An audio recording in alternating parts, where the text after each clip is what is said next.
The ocean is much deeper than we thought. Part 1. They told me you were experienced in harsh waters, James said as he pointed out the pearls of sweat that had formed on my forehead. Yeah, I do, I replied, moments before hurling the remnants of a less than appetizing lunch off the side of our ship. It's just that you look a bit green around the gills, he continued with a smirk. We had just met a few hours ago.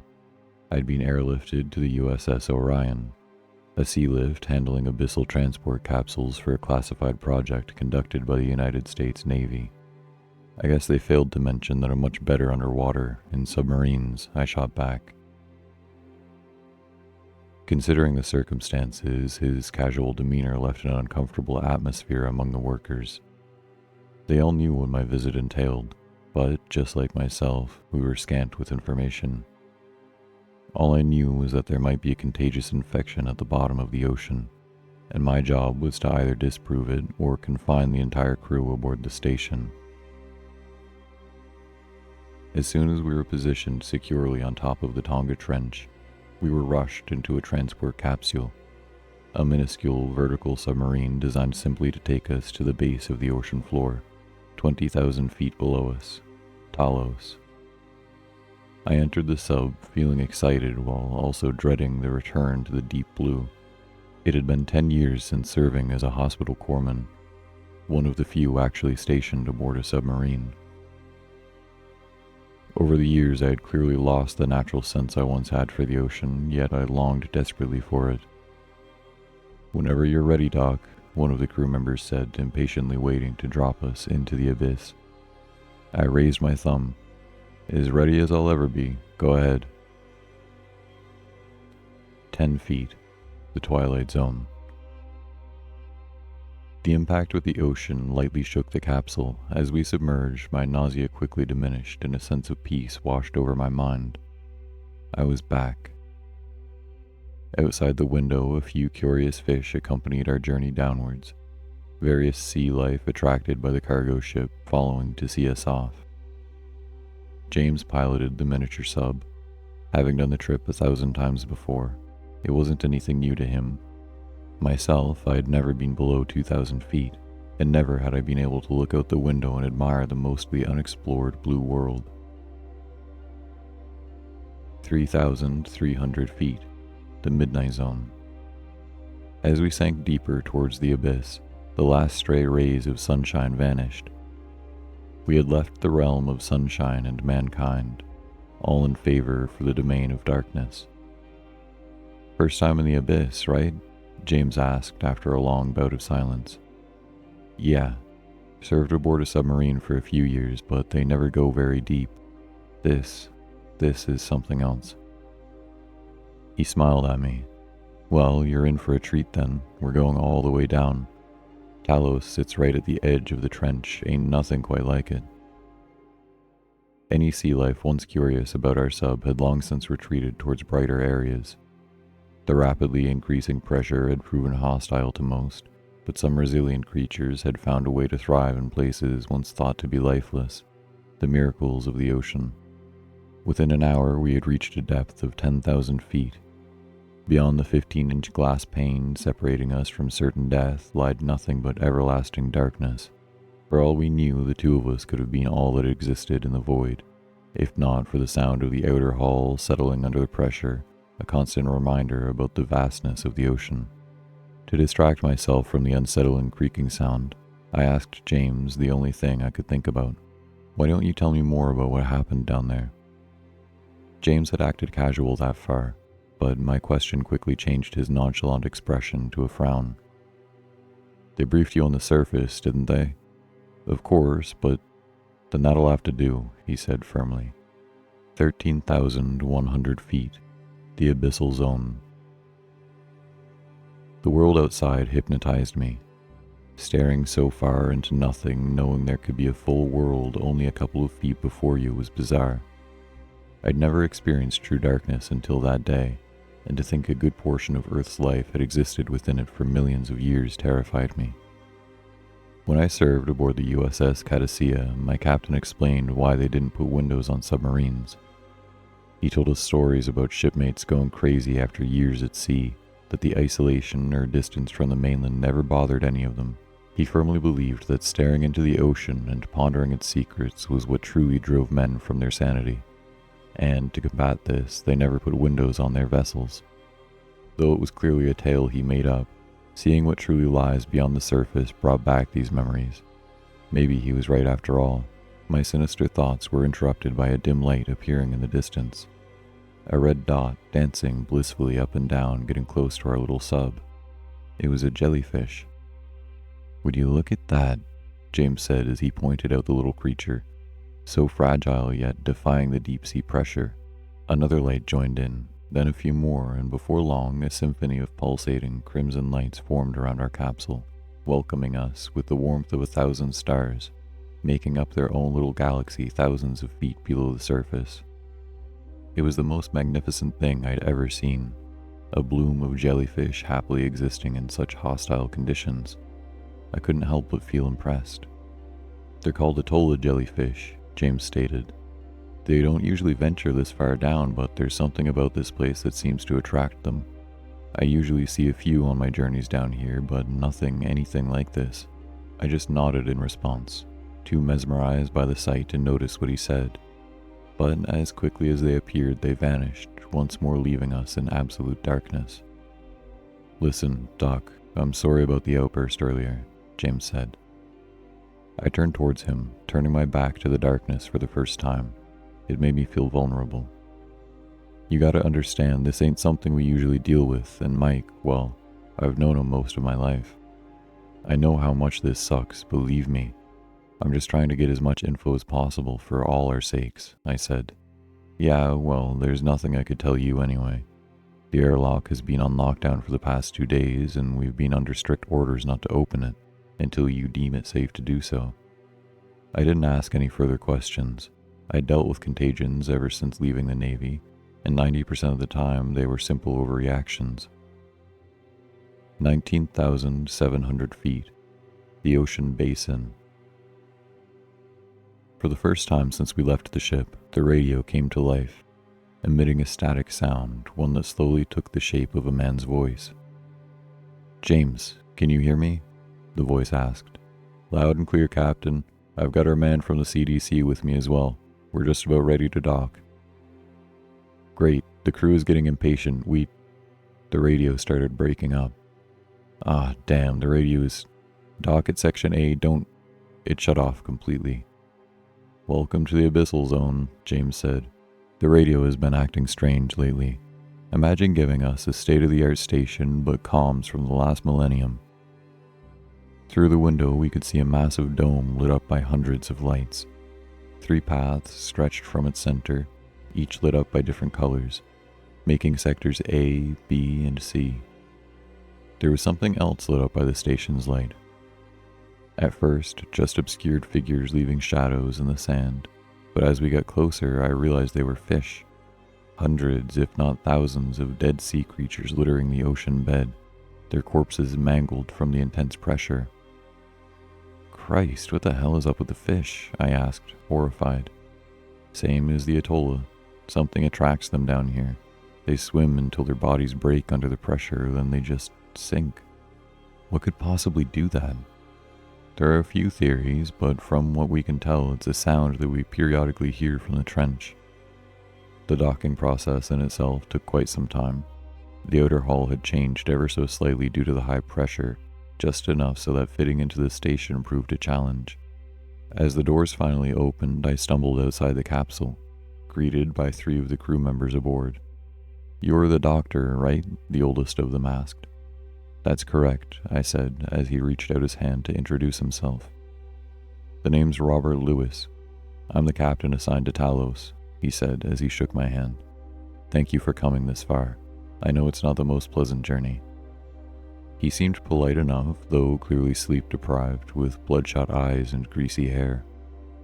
"This is Jennifer Burke, one of our biologists, and that's Henry Gale, our technician," he said. They both shook my hand, neither making eye contact as they did. "Hey Cap, where's Abby?" James asked. "Still at Section B. She's not doing too well, as I'm sure you can understand," he responded. James nodded. "Let's talk," Robert said as he gestured for me to follow. The hallways were narrow, dimly lit up with lights that flickered and constant creaking emitting from the walls. It looked disproportionate considering how large it had all seemed from the outside, and as a rather tall guy I had to crouch down to keep my head from knocking into the ceiling. "I'm sorry about the grim mood," Robert said. "It's the first time we're dealing with something like this." "I'm assuming they told you about the situation on the surface?" he asked. "They did, but I have to admit I'm a bit fuzzy on the details." "As are we. Mike put himself in lockdown as soon as he returned to the station, and we haven't had clearance to open it." Mike, didn't give any good reasons?" I asked.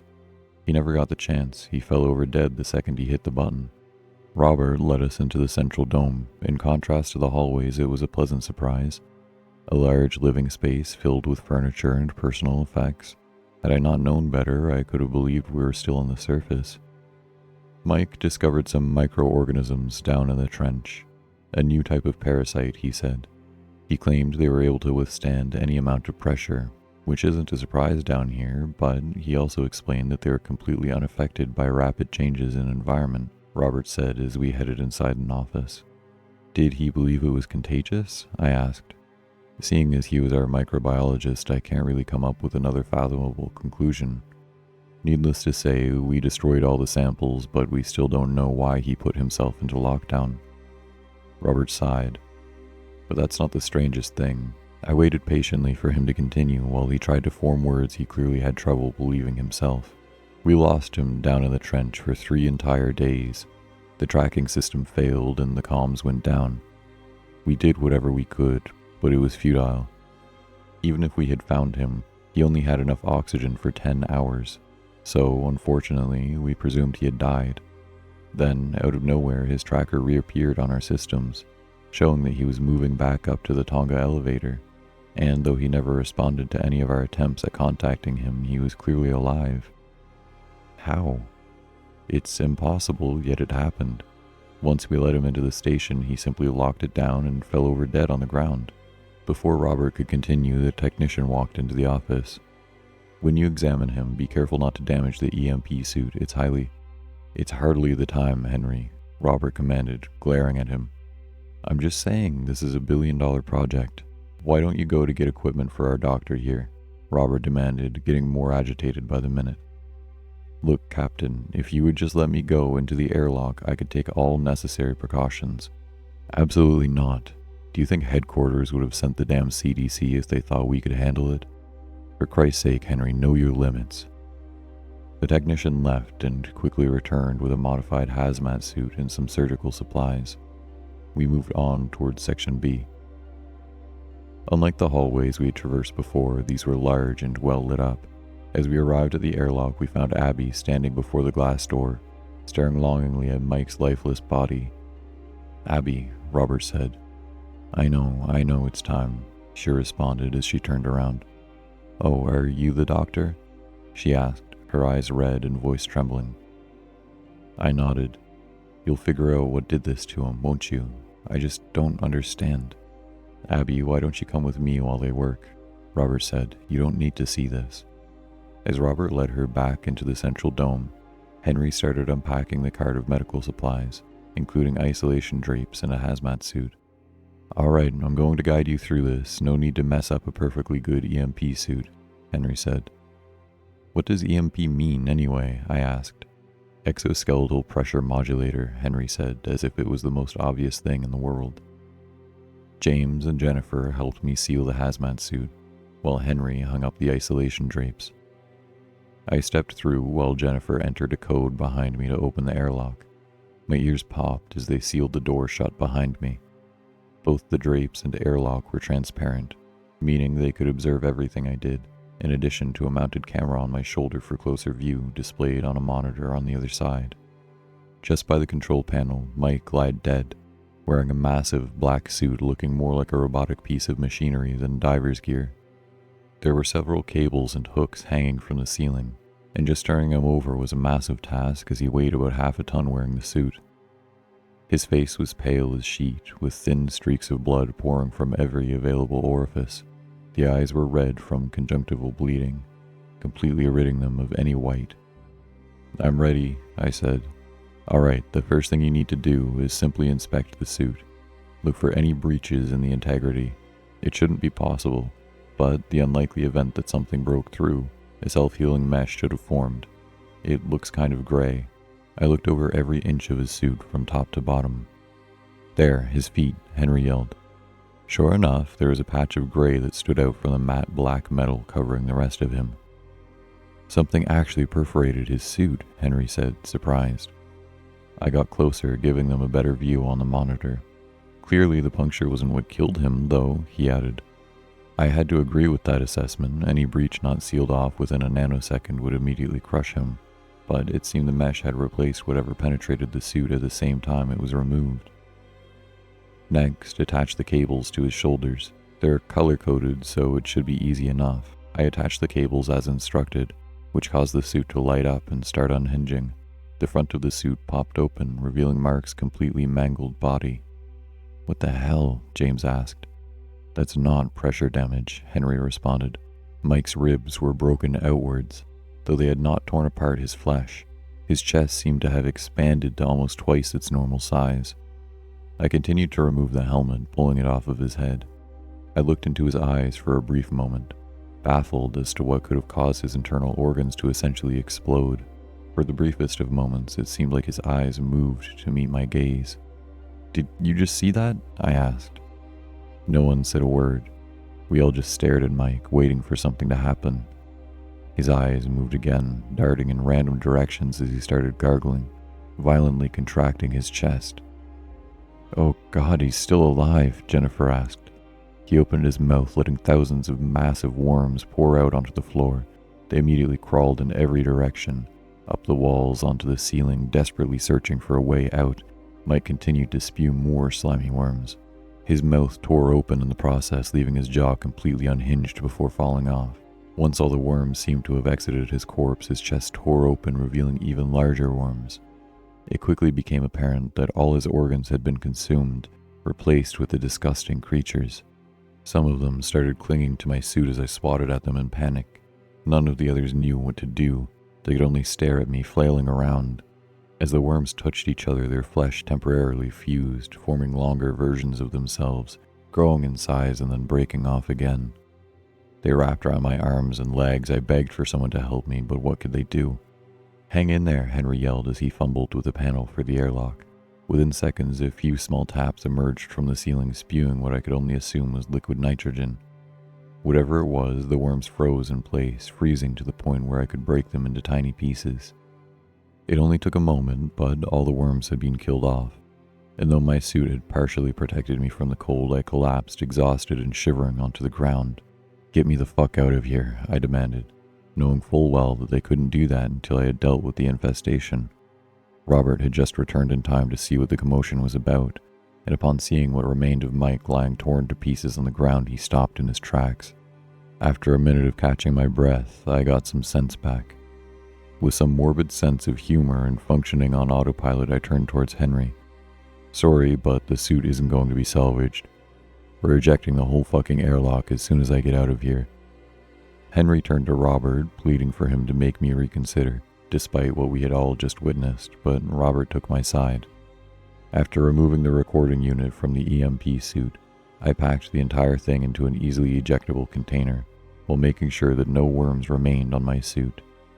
All I took was a small sample of a frozen worm, packed into a vacuum container. I exited the airlock and handed the sample over to Jennifer. She had prepared the previous parasites brought back by Mike, and I told her to get everything ready so I could determine what we were dealing with. Robert started the procedure of ejecting the airlock's content, including what remained of Mike, into the EMP suit, Henry pouting the whole time. James hadn't moved an inch since the event. He turned sickly pale, as if he'd just realized the severity of the situation. "We have to tell him, Captain," he said quietly after a few minutes. "Tell me what?" I asked, getting out of the hazmat suit. Robert took a deep breath, mulling over his options. "You're right. Tell me what?" I repeated. "The real reason why we're stationed down here." Part 2. Death can be a beautiful thing, beyond all the stigma associated around the event. It's the beginning of a world that starts directly from the end of another. When a whale dies in extreme depth, they sink towards the ocean floor, where entire ecosystems arrive from the decomposing bodies. This is called a whale fall. Mike's EMP suit had left behind 3 days worth of footage. Henry was put on the task of preparing it for viewing. While we couldn't save him, nor the suit, we could at least figure out how Mike died. As we waited, the captain decided it was time for me to learn the truth about their mission, and why no one on the surface had ever heard about the scientific wonder that was Talos. "You saw all the dead sea creatures littering the ocean floor around the station?" Robert asked. I recalled the hundreds of mangled bodies of fish, not the most welcoming sight to the abyss. James told me something compelled them to dive down here, some sort of sound. Robert nodded as he pulled up a computer. After a moment of fumbling, he clicked on a sound file. About 5 years ago, we recorded this coming from the depth of the Tonga Trench. It was an oddly synthetic sound, like a whale's mating call had been pitched down and jumbled around, and in the midst of it, there was something that sounded like a whisper. They recorded something similar around the Mariana Trench and called it the Biotwang, Robert said. The sound played on loop as we talked, oddly eerie for something so innocent. We first thought it came from a whale, just a bit distorted after traveling vast distances, or instrumental interference, but then we saw how it affected the wildlife in the region. Blooms of jellyfish appearing out of nowhere and fish defying all instincts to dive towards crushing pressure. "What made the sound then?" I asked. Robert pulled up some pictures on the screen. Creatures similar to roundworms but pitch black. They looked nothing like what I had just witnessed in the airlock, however. From what we can tell, there's a thus far completely undiscovered ecosystem somewheres down the trench, isolated for millions of years, unaffected by mass extinction events. They've evolved quite differently from life we see on the surface. It's like millions of single-celled organisms working together to form more complex creatures, but unlike ourselves, the cells can detach and rejoin at will. We've named it the Syncytium. That's what killed Mike? They could be part of it, but what we just saw in the airlocks is far larger than the microorganisms we gathered. Before we could continue, James interrupted, letting us know the footage was ready to be viewed. If they ever decide to declassify the existence of this station, they'll never mention the creatures, nor the sound that alerted us to their presence. I'm sure one day they'll hail this all as a supreme technological advancement, but truth be told, the reason why the Navy put billions and billions of dollars into this project so that humanity could traverse the ocean floor is simply because they want to find whatever is making that sound and find a way of using it. "Cap, they're waiting for us," James said. We gathered in the central area. Abby sat in the back, some distance away from everyone else. She seemed even worse for wear than before, frail as if she'd lost weight in the past couple of hours since meeting her. Henry controlled the footage, ready to speed through the important bits as the descent itself was quite slow. 20,000 feet, the Hadal Zone. Everything we saw would be from Mike's point of view. The footage started at the airlock, Abby standing before him with a concerned expression on her face. "Don't worry, I'll be back before you know it. It's not like it's my first time in the depths. It's not like they'd waste $1 billion on me dying anyway." She didn't seem consoled by his words. "This time is different. We haven't tested the suit beyond 30,000 feet yet," Abby said. "No, but we've tested pressure. The suit should be able to go much further before breaking." Henry forwarded the footage. Mike stood directly at the edge of the Tonga Trench. To his left, a platform extended even further down towards the Hadal Zone. An elevator sat at the platform's center. A short distance down the trench, he saw endlessly long tendrils gently swaying with the current. They belonged to the body of a malformed creature, looking like it couldn't possibly control its long appendages, yet it seemed unfazed by the depths. "Guys, are you seeing this?" he said excitedly as he pointed at the bizarre being. "It's a Magnapena squid." He almost jogged along the edge to get a better view. The suit, audibly exhausted by the effort.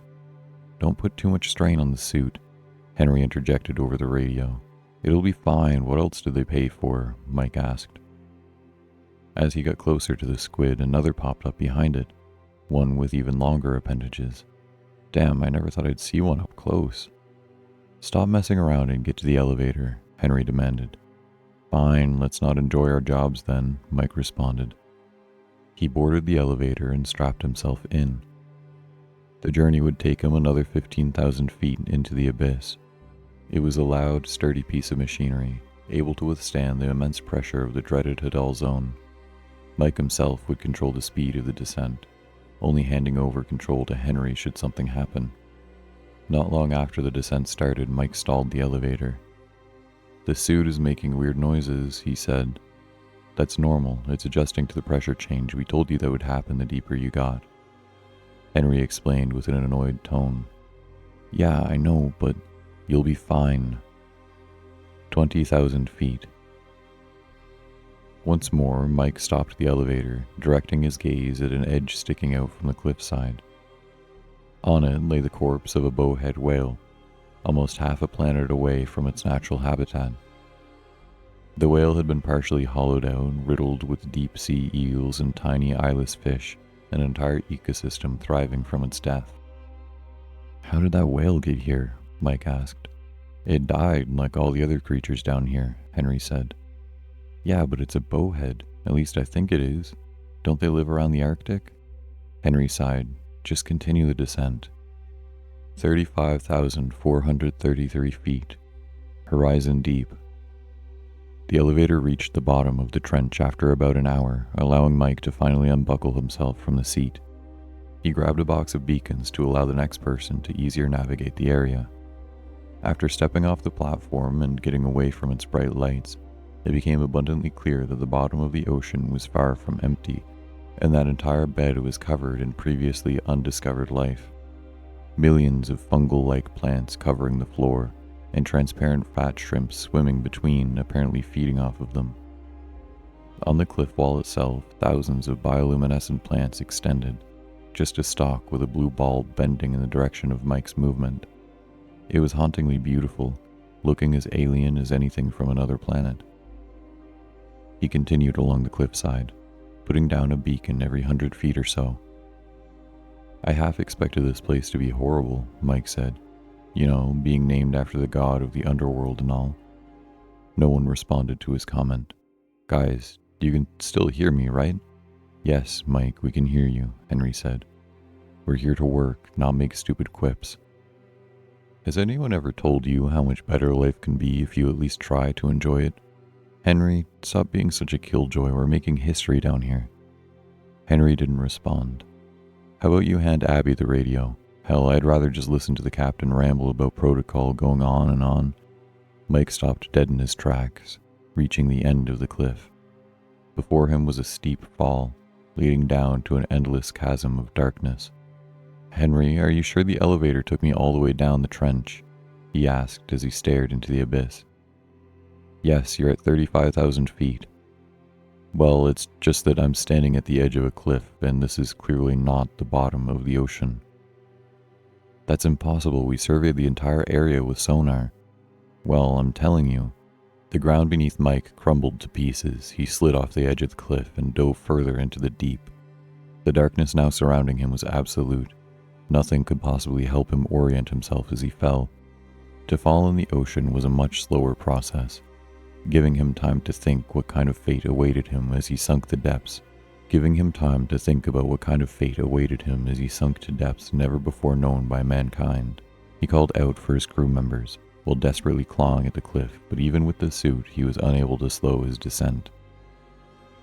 As he got deeper, the suit started emitting loud beeps, alarms to alert to rapid pressure changes exceeding 16,000 psi.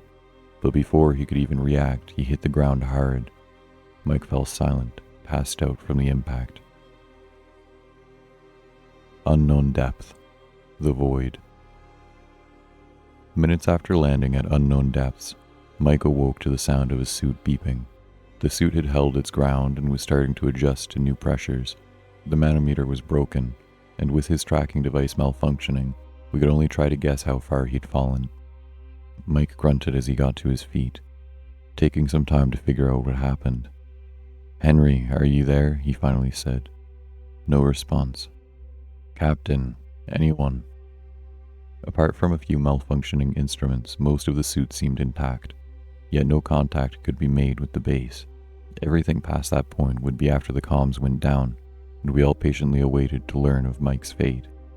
Despite having fallen far beyond what we believed to be the ocean floor, he had just landed on another plateau, with an endless distance still progressing downwards. The abyss was ever present, taunting us with its emptiness. "Please respond," he begged, defeated. He activated the beacons still attached to him, and checked his surroundings. He had landed directly in front of a cave leading inside the cliff wall, and moving steeply upwards.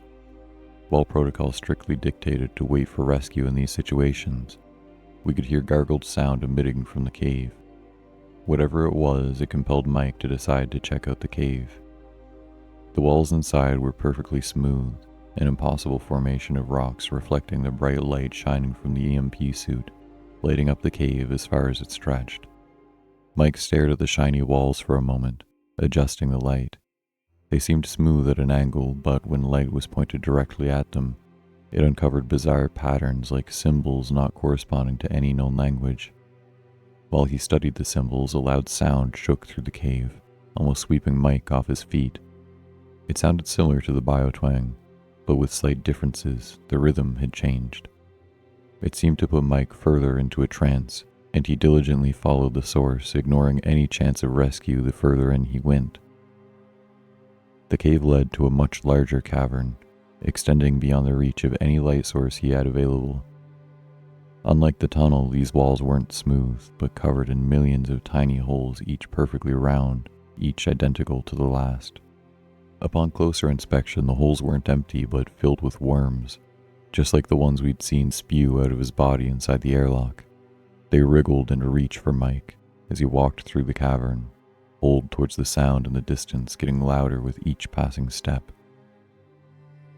The deeper he got, the less he seemed distracted by the holes, which were growing in size alongside the worms. Mike's only hypnotic objective was to reach the sound. On top of the worms, spindly, long-legged creatures walked across. They looked like shell-less spider crabs, dipping their limbs into the worms, merging temporarily while seeming to feed them. For each dip into the holes, their limbs grew shorter while the worms expanded. Eventually, he reached a corner of the cavern, and with it, the source of the sound. It was a half-consumed whale calf attached to the wall, bound by hundreds of massive worms extending into its torn flesh. Despite being half-eaten and broken beyond any chance of life, it somehow didn't succumb, as if the worms themselves kept it alive and voluntary life support, repurposed for their own needs. The calf gaped open its half-eaten jaw, so mangled Mike could see straight into its vocal cords, which were also covered in worms, tugging and moving them into position. The whale screamed, emitting another jumbled sound that pulled Mike even closer. While Mike was distracted, several worms had emerged from their holes, rapidly swarming around him. Within seconds they had joined together, wrapping around his legs and climbing up the suit. It temporarily brought Mike back to sanity as he tried to tear the worms off, but they were far faster than him, trapped inside the slow metal box. He stumbled to the ground, allowing more worms and their spindles to cover each of his limbs. The creatures merged together, forming a sheet of flesh that soon covered the entirety of his body. Mike fell silent, and the camera showed nothing but a flesh-colored mass, muffling any audio save for Mike's panicked breath. He screamed as a loud bang almost broke the speakers, the sound of his suit being perforated and the mesh filling the hole we had found on the sole of his feet. The creatures had gotten inside his suit, digging into his flesh, Mike crying in agony before falling silent. We all stood speechless in front of the monitor, now displaying nothing but a timer, proving the camera was still running. Abby had left, with James following to console her. "That can't be," Robert said. "Let me forward it," Henry said, half whispering in shock. We forwarded through almost 3 days of nothing while the worms incubated inside of Mike, trapped alone in the cavern, no one knowing where he was. The camera started clearing up. the flesh sheet peeling off as the view showed that Mike had returned to the elevator. During the 3 days down in the trench the Synchedum had occupied, covering it with their fleshy appendages, Mike was controlling it, or whatever remained of him inside the suit. He wandered towards the station, flakes of synchedal flesh falling off him for each step. His crew called out for him over the radio now that they could reach him, but Mike could do nothing but gargle as worms had consumed most of his lungs. At the airlock he stumbled inside, ready to unleash hell within the station, but for a brief moment Mike managed to halt himself. Perhaps the thought of hurting those he loved was enough for him to temporarily regain control, just enough time to shut down the airlock, putting himself into lockdown. Mike collapsed to the ground. He had died days ago, but his will remained even as he turned to nothing more than a vessel for the horrors he now carried within him. The footage ended. We stood in silence for a moment, none of us daring to speak a word about Mike's cause of death. I hardly believed it, despite having almost fallen victim to the same fate. "Henry, call headquarters. Tell them we're shutting this project down," Robert said, breaking the silence. "Jennifer, destroy the sample from the airlock. It's still sealed, right?" Jennifer nodded before heading towards the lab. "We need to make sure that whatever this is, it stays in the abyss." I joined Henry as he attempted to call headquarters, the radio returning nothing more than a jumble of static. Robert was checking all security feed, sending out drones to scavenge for the Syncytium at the elevator. "Captain, the comms are completely down. Can't get any signal." On the security feed, we saw the flesh of the Syncytium had stretched along the ground, covering some of the corpses of fish that littered the ocean floor. It was impossibly large, using the elevator and platform as a scaffold for climbing up towards the station. A loud metallic clang sounded through the station, followed by an alarm. "What the hell was that?" I asked. "Hull breach, Sector C," an automated voice said. "Isolated," Robert demanded. "What about just do it?" he continued. Henry frantically tried to navigate the security system, attempting to get an idea of the extent of the damage. "What's in Sector C?" I asked. "It's the lab. Fucking hell, I hope Jennifer didn't get there yet," Henry said. While the station sealed, trapping anyone inside, another loud bang shook us. The alarm sounded. "Hull breach, Sector B." Fuck, what now?" Henry asked. Robert stood still in shock, frozen by the decision of saving the station or fleeing. "We have to evacuate," was all he could say. Part 3. Most of my old crew, after leaving the Navy, struggled to get over their longing for the ocean. Such was the case for my submarine captain, Lewis Johnson. He always claimed the sea would be his final resting place, where he truly belonged, and following his honorable discharge he went straight into hyperbaric pipeline welding. It's a dangerous job where the only enemy is invisible, always stalking each dive, each new mission, a foe that can't be sensed, but with the ability to destroy everything you are in a split second. Pressure. "Maybe I'm cursed, unable to live on land with my own people, but at least I'll die where I belong," he had said. Johnson would be lucky enough to forever be united with his one true love, at a sight of a burst pipe that took him away, finally making him one with the deep blue.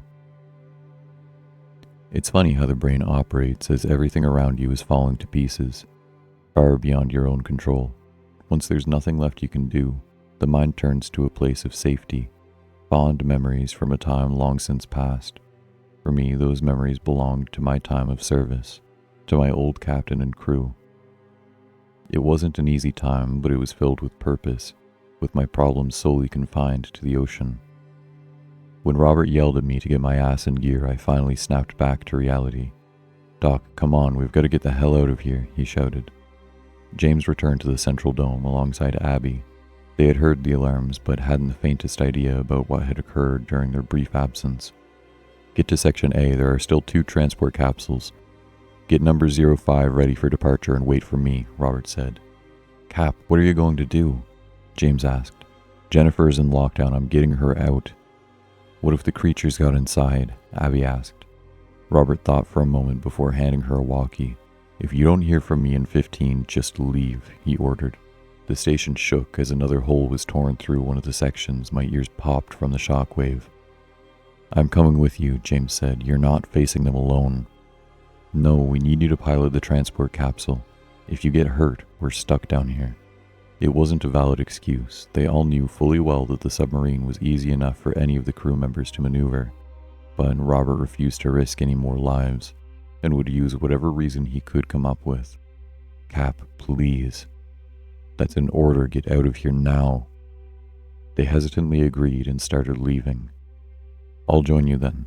I know nothing about this station or the sub, but I can at least assist you should something happen," I said, knowing he couldn't come up with any excuse to stop me. He reluctantly agreed, and together we headed for the labs in Section C, worrying that Jennifer might be trapped in the airlock, or worse. Drowning is a horrible way to die. Once you realize there's no way to reach the surface and you're trapped in a cold, dark tomb, your throat simply closes up. No matter how hard you try to inhale, your body simply refuses. No matter how hard you try to inhale, your body simply refuses. Even as the agonizing pain of running out of air overpowers your natural instinct to breathe, you simply refuse to give in to the overwhelming desire. It isn't until the body starts shutting down and the corners of your vision start to darken that you reach the breaking point and your brain decides to pull something in, regardless of whether air is present or not. Suddenly, ice-cold water flows in through your throat, unstoppably filling your lungs, so desperate for air. It's a clumsy, painful way to go, and by the time water has filled each alveoli, most are still conscious, with just enough time to regret their decision to ever enter the ocean. I thought it funny as we ran towards the airlock that at least we wouldn't drown. Surely the worms would consume us, or the pressure from collapsing station would instantly crush us. "How did the hull get breached anyway?" I asked as we got closer. "It's supposed to be impossible, but I'm sure it's those fucking monsters," Robert said. The alarm had stopped alerting us about the hull breach, and was now recommending a station-wide evacuation.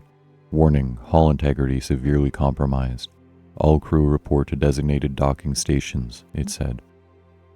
"How much time do we have?" "Not enough." As we turned the corner at Section C, we saw Jennifer sitting against the wall on the wrong side of the airlock. It took a moment to realize the horrors of her situation.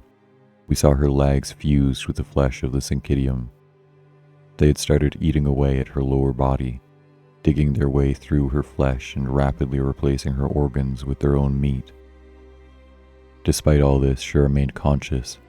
"Jen," Robert said, the only word he could muster from the shock of what lay in front of our eyes.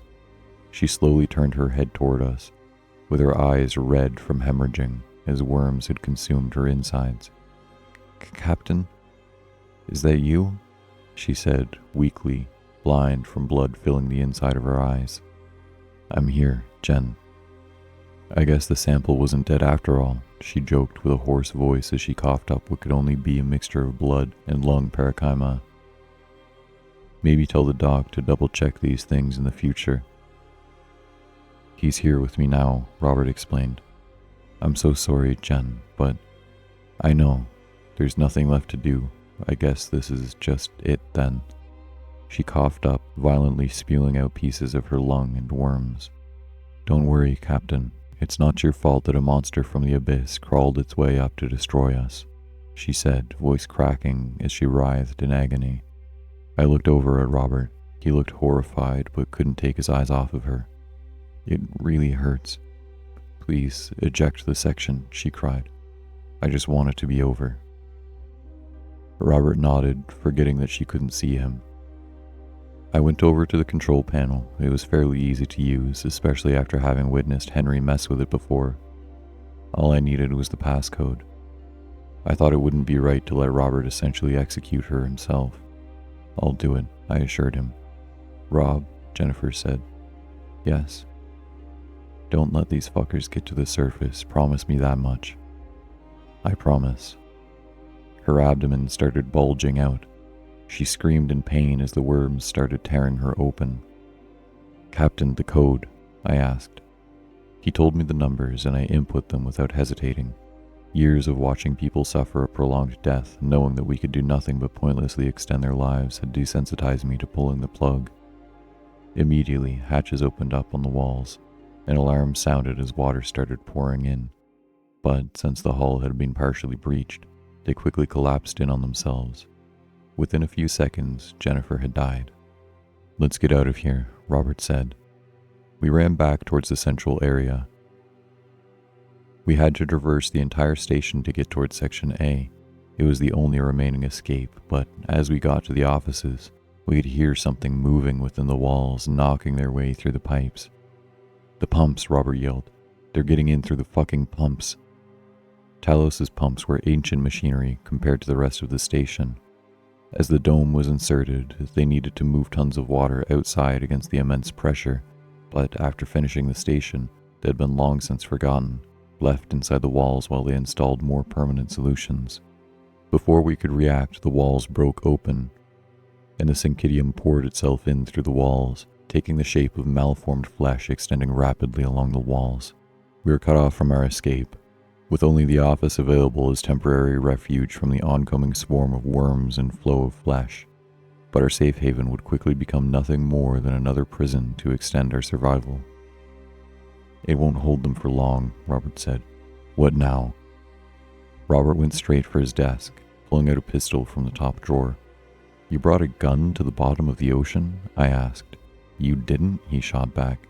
"Never know when you might have to quell a mutiny." He laughed nervously. He could tell I wasn't amused. We both knew a gun wouldn't slow them down significantly, but any help was welcome. He continued to rummage through the closets in the room, eventually pulling out 2 unused hazmat suits, just like the one I had used while inspecting Mike. "It kept you safe inside the airlock. The worms couldn't penetrate the suit, right?" Robert asked with pleading eyes. "Look, they breached the EMP suit made of fucking metal. I don't think these will make a big difference. Might slow them down, but that's it," I said. "It's our best shot." The worms had started to pile up on the door, forming a contracting mesh, slightly cracking the glass. "It's now or never. James better have the damn sub ready to go," Robert said as we got into the suits. He fired a shot, not at the door but at the tempered glass wall beside it, shattering it to 1,000,000 cubical pieces as we jumped through. I stumbled to the ground, a few worms getting onto my hand as I stood back up. Robert pulled them off of me and shoved me forwards. We spurted for the entrance to Section A. We were far faster than the worms, but they had formed a mesh covering most of the ceiling and dropped down on top of us for each step we took. Another hole in the wall burst open directly above the airlock towards Section A, causing another slump of meat to land in front of the door. "Shit," Robert yelled as he instinctively pulled his weapon and fired at the mass on the floor. I froze in place as the worms disintegrated from the bullet's impacts, reforming hastily, crawling towards us. I tried to turn away and run, but I didn't react in time. To my surprise, the worms completely ignored my presence and headed straight for Robert, pouring onto him from all directions, pulling him back onto the ground. He screamed in agony as they formed around his limbs, making him unable to fight back. I hurried towards him and tried to pull them off, but for each worm I removed, another 100 joined in. Within seconds, they managed to tear a hole in the armpit region of his suit. They immediately wriggled themselves in through the hole. I tried desperately to pull him up, but he shoved me away as he realized there was no hope for him. "Get out of here, Doc," he gargled as blood started to fill his lungs. I didn't even hesitate, shamefully. I ran for my life while the syncytium was too distracted by consuming Robert. No matter what I had done, he was already dead. The hallways narrowed drastically as I once more returned to Section A. I frantically tried to input the code to close the airlocks. It took me 2 attempts with shaky fingers to get the correct code, but within a second the doors sealed, and I was once more separated from the abomination on the other side. "I'm so sorry, Robert," I whispered to myself. The central dome finally gave in under the pressure, massive streams of water quickly collapsing the ceiling.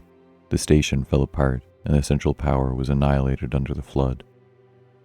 Plunged into the darkness and silence, I ventured further toward the docking station. While each section of Talos supposedly had their own backup generator, for some reason it hadn't been activated yet in that section, making it hard to navigate through the narrow labyrinth of hallways. "Can anybody hear me?" I called, my voice echoing endlessly. I bumped my head as I saw a light appearing in the distance. James came running toward me, holding a flashlight. "Doc, you're still with us, thank God," he said, his joy quickly fleeting as he realized I had come alone.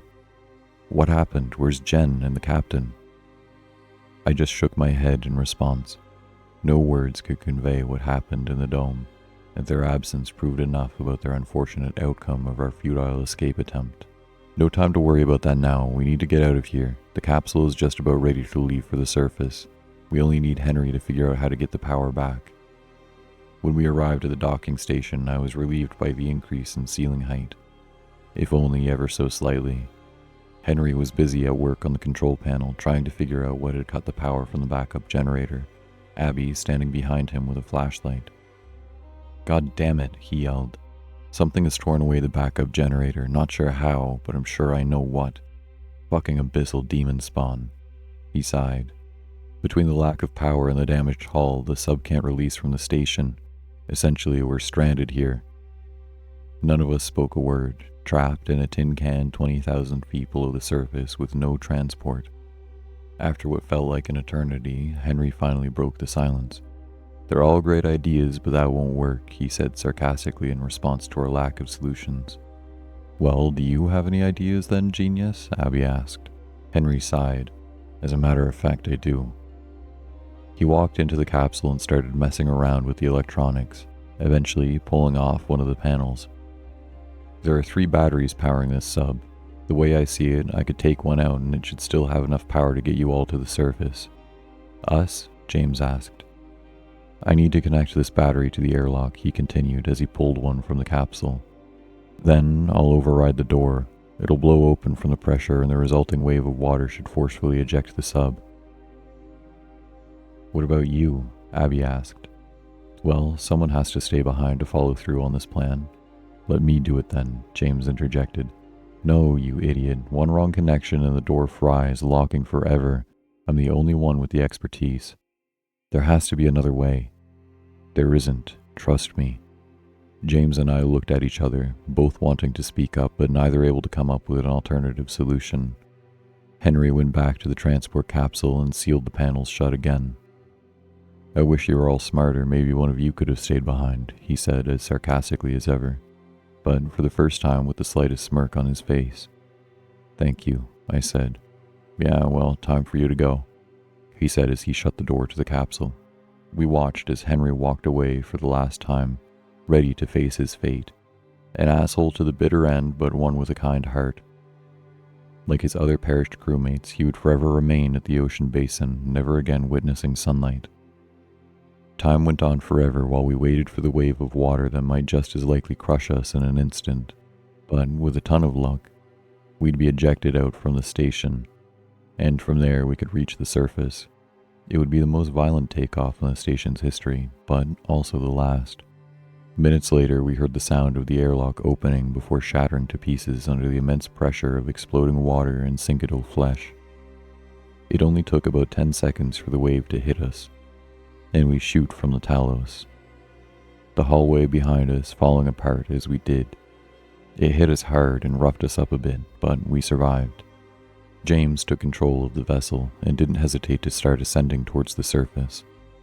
Abby and I stared out the tiny window. On the other side, we could see the utterly crushed remains of Talos, dimly illuminated by the light still powered by the generators at Section C, which had been completely covered by the flesh of the Syncytium. The thousands of corpses of fish that previously littered the floor had been cleaned up, and were now a part of the ever-growing monster from the abyss. A wave of relief washed over me. With my heart calming down for each foot of our ascension, I no longer felt that need to constantly look out the window. The world outside was dark, and whatever life once remained down there had been consumed alongside my longing for the ocean.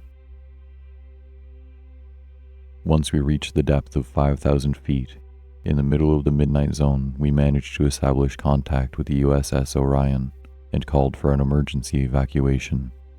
They were quite the distance away, but by the time we'd reached the surface they could pick us up, albeit curious as to what happened in the depths.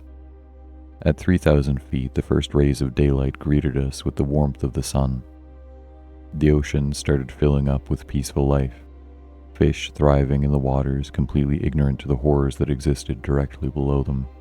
The vast darkness turned to a calming blue, and for the first time since being hired for this mission, I felt safe. Before long, we breached the surface and were greeted by a team wearing hazmat suits as we boarded the ship. We had been unable to alert them to the situation. All they knew was that a potential contagion existed in the depths, one we could have brought back with us, so understandably they locked us up in the sick bay, isolated from the rest of the crew. For 72 hours they pricked and prodded at us, taking multiple blood samples and even a CSF probe. After they all returned to normal and no signs of sickness was apparent, they led us into more comfortable living arrangements as we set for shore. After being released from the sick bay, I hardly saw James and Abby. They spent most of their time in their rooms, only coming out for the occasional interrogation. Headquarters were incredibly curious as to how a state-of-the-art installation suddenly collapsed, as we had absolutely no proof of the events that had transpired. They needed someone to blame, but as part of the CDC and not the original Talos crew, I was safe from prosecution. All that was required of me was to sign a non-disclosure agreement, one I'm breaking now to warn you about the horrors of the abyss. We know more about what exists in outer space than we do about life in our own seas, and that's how it should remain forever. These creatures, the Syncytium, can't be killed. As long as one single cell remains, it would be enough to restart their hives, and I fear with the consumption of Talos that they have learned about life on the surface. Now that I'm posting this, I'm heading for the center of disease control. I can feel the worms wriggling inside my chest as I type this, ready to burst out at any moment. I guess the suit didn't protect me after all. I hope James and Abby are safe, that they got a second chance to live a happy life. I'm so sorry for all of this, for what's about to come.